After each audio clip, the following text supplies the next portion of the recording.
जहाँ तक मुझे ध्यान है कक्षा 7 में पढ़ता था और 1946 की बात है। कविता प्रतियोगिता हुई थी मथुरा के क्लेंसी हाई स्कूल में, जहाँ मैं विद्यार्थी था। तो मैंने एक रचना पहली बार लिखी और लिखकर मंच से बोली, मेरा प्यारा हिंदुस्तान, इस जगती में देश अनेकों, ये है सबसे अमर महान। तब मैंने देखा, अरे ये तो वही हैं जिनके दर्शन मैंने 54 में किए थे, और तब मैं पहचान नहीं पाया था। तो मैं नतमस्तक हो गया। और उन्होंने सबसे पहला, जबकि उनसे मेरा कोई संपर्क नहीं था तब तक व्यक्तिगत, लेकिन सबसे पहला प्रश्न उन्होंने यही किया, बेटा नौकरी ठीक चल रही है, कोई कठिनाई तो नहीं है?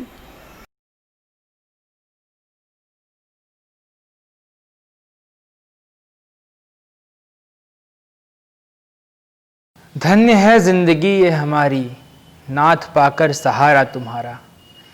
हे प्रभु द्वार पर हम खड़े हैं, शेष जीवन है सारा तुम्हारा। नमस्कार, मैं प्रखर सक्सेना आप सबका पुनः स्वागत करता हूं AWGP UTV पर। आज हम सबके साथ एक ऐसे कवि, एक ऐसे लेखक मौजूद हैं जिन्होंने अपनी कलम के सहारे बड़े बड़े मंचों को ठुकरा कर जो पथ चुना वह था युग निर्माण योजना का। अपनी प्रतिभा को श्रृंगार, हास या जुगुप्सा से दूर रखकर गुरु की भक्ति और युवाओं में त्याग और उत्साह की भावना भरने में लगा दिया। ऐसे कवि और ऐसे शिष्य हमारे साथ आज ऑनलाइन रूप से मौजूद हैं, जिनका नाम है श्री शचीन्द्र भटनागर जी। प्रणाम बाबूजी, बहुत बहुत स्वागत है आपका हमारे इस YouTube चैनल पर। कई लोग आपसे प्रश्न पूछना चाहते थे, आपसे बात करना चाहते थे। कई लोगों के मन में आपके प्रति गहरी जिज्ञासा है और आज हम चाहेंगे कि आप उस जिज्ञासा को शांत करें। पहला प्रश्न आपसे पूछना चाहूँगा कि आपके जीवन में प्रथम कविता कब प्रस्फुटित हुई थी? क्या उससे जुड़ी कोई ऐसी घटना है या ऐसा कोई भाव जो आपके मन में उपजा हो, जिसने आपको वो कविता लिखने के लिए प्रेरित किया हो? यदि ऐसा है तो फिर हम सबके साथ कृपया साझा करें। पहली कविता तो मुझे ध्यान नहीं आ रही मैंने कब लिखी थी, लेकिन इतना निश्चित है अंताक्षरी प्रतियोगिताएं हुआ करती थी। और पहले से चूँकि हमारे घर में धार्मिक वातावरण था, हमारी माताजी सवेरे रामचरितमानस का पाठ किया करती थीं, तो हम भी, वो अच्छा संगीत जानती थीं, तो हम भी उनके स्वर में स्वर मिला के चौपाइयाँ गा लिया करते थे। तो जब अंताक्षरी प्रतियोगिता में कोई अक्षर ऐसा होता था जिसके लिए हमको कोई पद्यांश नहीं मिलता था, तो हम 2 पंक्तियाँ वैसे ही बना के उस अक्षर से बोल दिया करते थे और लोग प्रशंसा करते थे, लेकिन वो हमारे पास उसका कोई उल्लेख नहीं है। जहाँ तक मुझे ध्यान है कक्षा 7 में पढ़ता था और 1946 की बात है। कविता प्रतियोगिता हुई थी मथुरा के क्लेंसी हाई स्कूल में, जहाँ मैं विद्यार्थी था। तो मैंने एक रचना पहली बार लिखी और लिखकर मंच से बोली, मेरा प्यारा हिंदुस्तान, इस जगती में देश अनेकों, ये है सबसे अमर महान। और वो पूरी रचना मैंने जब वहाँ सुनाई, उसके बाद वो संयोग से प्रथम घोषित हो गई और मुझे उसके लिए प्रमाण पत्र हमारे हेडमास्टर साहब ने दिया। और जो हमारे हिंदी अध्यापक थे, जो उसके आयोजक थे प्रतियोगिता के, उन्होंने ये भी कह दिया था कि हम पत्रिका में आपकी रचना छापेंगे। लेकिन चूँकि वो पराधीनता का युग था और क्रिश्चियन हमारे हेडमास्टर थे और जो हमारे मैनेजर आते थे, मेथोडिस्ट मिशन का स्कूल था, तो जो मैनेजर आते थे वो USA से आते थे, 500 रुपये महीने पे उस समय, और एक कोठी नुमा उनका क्वार्टर था, उसमें रहते थे। तो उस पत्रिका में वो रचना चूँकि हमारे देशवासियों का वो गौरवान्वित कर रही थी, इसलिए उसको नहीं छापा गया। मेरी स्मरण में पहली रचना वही है जो मैंने लिखी थी। जहाँ तक हमें जानकारी है, आपका अधिकांश साहित्य परम पूज्य गुरुदेव के विचारों से ओतप्रोत है। हम जानना चाहेंगे कि आप गुरुदेव के संपर्क में कैसे आए और उनसे कैसे प्रभावित हुए। पंडित श्रीराम शर्मा आचार्य जी को एक वक्ता के रूप में सबसे पहले सुनने में गया था 1954 में, जब मैं बीए का विद्यार्थी था। मेरे पिताजी एक किराए के मकान में रहते थे, आगरा में अध्यापक थे वो, और हमारे मकान मालिक हमारे पड़ोस में थे। उनके मकान में पूज्य गुरुदेव आए थे। उनका कुछ परिचय था पूज्य गुरुदेव से पहले से। तो आंगन में दरिया बिछी हुई थी और मुश्किल से 40-45 भाई बहन थे वहाँ। बीच में 2 मसनद पड़े हुए थे। मसनद के पीछे मैं बैठा हुआ था, आगे गुरुदेव बैठे थे। वहीं खड़े होकर गुरुदेव ने वहाँ पर श्रद्धा और विश्वास पर भाषण दिया था। मैं अपने स्वभाव के अनुसार जब भी कहीं कोई व्याख्यान होता था किसी धार्मिक व्यक्ति का, तो मैं अपने माताजी से पूछ के चला जाता था, कॉपी लेके और नोट्स लेके आता था। तो वो प्रमाण भी होता था कि मैं किसी और स्थान पे नहीं गया हूँ। दूसरी बात, मुझे और मेरी माताजी को उससे प्रेरणा मिलती थी। तो उसी स्वभाववश मैंने उनके भी नोट्स ले लिए।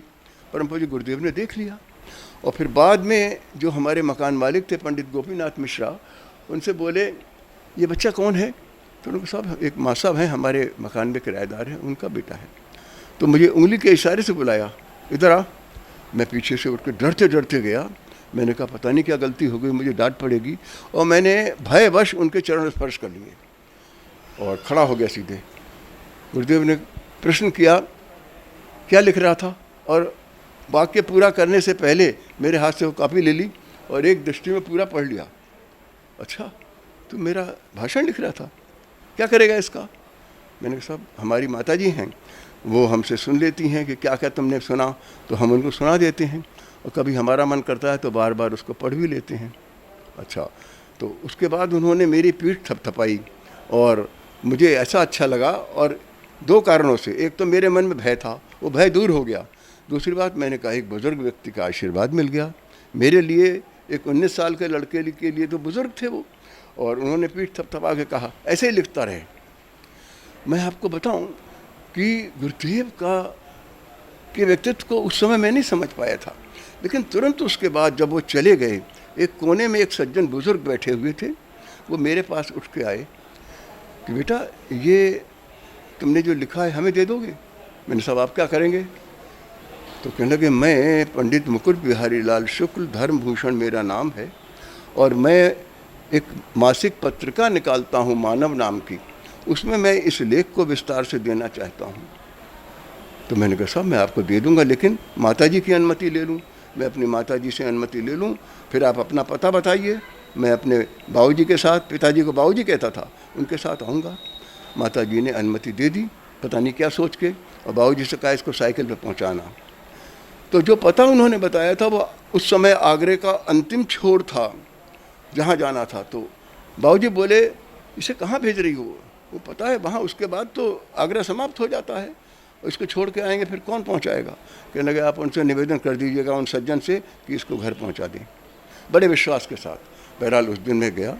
वो आर्टिकल जब छपा उसके बाद वो स्वयं छड़ी लेकर मेरे घर पैदल आए थे। कहने भैया तुम्हारा आर्टिकल बहुत सराहा गया है और हर महीने हमको एक आर्टिकल लिख कर दिया करो। गुरुदेव के व्यक्तित्व का प्रभाव मुझे उस दिन समझ में आया।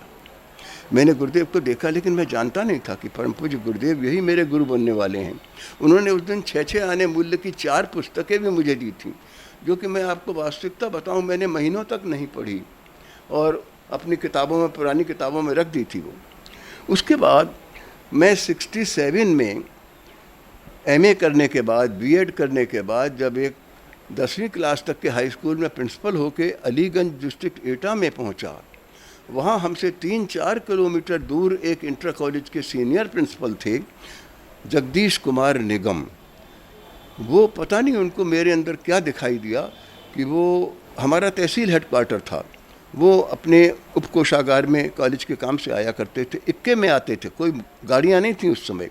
वो मेरे स्कूल पर आकर अपना इक्का खुलवाते थे, वहीं टांगा वो घोड़ा बांध देता था और अकाउंटेंट से कहते थे तुम जाकर ट्रेजरी का काम करो, और मैं भटनागर साहब के पास बैठा हूँ। और मुझे गुरुदेव की बातें वो सुनाया करते थे। उन्होंने मुझको गायत्री महाविज्ञान के 3 खंड पढ़ने के लिए दिए। अखंड ज्योति की पुराने अंक मुझे पढ़ने के लिए दिए, और उसमें मैं आपको बताऊं कि मैं डॉक्टर रामविलास शर्मा का शिष्य रहा हूं, जो बड़े अच्छे साम्यवादी आलोचक रहे हैं, और अंग्रेज़ी में उनका विद्यार्थी था, तो मेरे साम्यवादी विचार हो गए थे। लेकिन जब उसमें एक आर्टिकल मैंने पढ़ा आध्यात्मिक साम्यवाद का, तो मैंने जिज्ञासावश उसको पढ़ा, और पढ़ने के बाद मेरा दिमाग घूम गया कि आखिर ये लेखक कौन सा है जिसने लिखा। तब मैं नहीं जानता था ये इसके संपादक वही हैं जिनको मैंने दर्शन किए थे 1954 में। बहरहाल मैंने वो पढ़ा, और पढ़ने के बाद मैंने कहा साहब इनकी मुझे कुछ और किताबें आप दे सकते हैं? कहने हाँ हाँ बिल्कुल दूंगा। उन्हें मुझे किताबें दी, और उसके 4-5 महीने बाद मैं अखंड ज्योति का ग्राहक बन गया था। अपने कॉलेज से मैं पढ़ता रहता था, घर ला के पढ़ता रहता था। तब से मेरे ऊपर उनका व्यक्तिगत प्रभाव पड़ना शुरू हुआ। 70 में 3 वर्ष बाद मैं मुरादाबाद के एक कस्बे में बहजोई में प्रधानाचार्य होकर आ गया। संयोग से कहीं से फूलचंद शर्मा जी ने सुना कि यहाँ एक प्रधानाचार्य आए हैं, आध्यात्मिक विचारों के हैं, तो वो मेरे पास अखंड ज्योति के ग्राहक बनने के लिए आए। मैंने उनसे कहा साहब इसका ग्राहक तो मैं हूँ पहले से। तो कहने लगे आपको किसने बनाया? तो मैंने सारी घटना उनको सुनाई। बहरहाल उन्होंने मेरे कार्यालय में आना शुरू किया, और जब भी वो बहजोई आते थे, बहजोई उनका जन्म स्थान था, वो राजस्थान में कहीं पर स्वास्थ्य विभाग में कार्यकर्ता थे, और मिशन के बहुत अच्छे कार्यकर्ता थे उस समय। तो जब भी वो बहजोई आते थे अपने मकान पर, तो मेरे ऑफिस में ज़रूर आते थे, और उन्होंने एक बार मुझसे ये प्रस्ताव रखा साहब गायत्री परिवार की शाखा यहाँ स्थापित कर दीजिए।